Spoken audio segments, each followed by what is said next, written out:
So ayan, paano nga ba maka-earn ng ganito monthly? Guys, basahin natin at sagutin. Bigyan natin ng tips ang isa nating kabayan na alam ko gusto nyo rin at makakatulong din sa inyo kasi gusto nyo ring sumahod ng malaki dito kay Facebook. Okay? So ano nga ba ang ginagawa ko? Bakit lumalaki po ang earnings ko dito kay Facebook? Okay? Unang-una, dapat may sipag at tiyaga ka.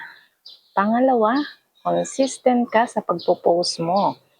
At dapat gawin mo ang proper engagement para mapansin ka ni algo.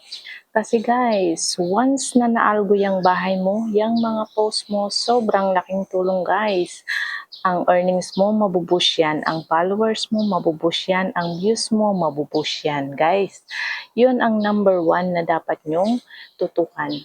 Ang proper engagement, consistent, para mapansin kayo ni Algo kasi once na si Algo na ang gumalaw at magtrabaho sa bahay nyo, magugulat talaga kayo sa resulta, okay? First time kong sumahod nito simula nung mapansin ako ni Algo. Okay, simula nung mapansin ako ni Algo, nag-viral ang mga post ko, hindi man lahat, pero nagkakaroon ako ng viral. Okay guys?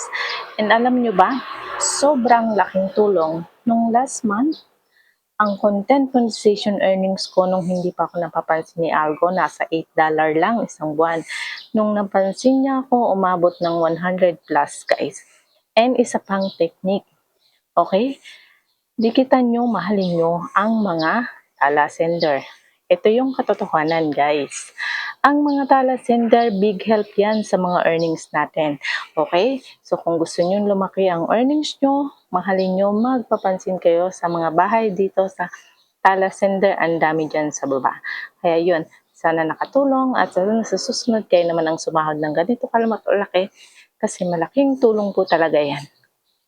Yon, hanggang sa susunod na tips mga kabayan. Pag may mga tanong, pwedeng maglapag sa baba. Subukan natin sagutin pasyalan yung mga bahay nyo. Bye-bye! Happy earnings!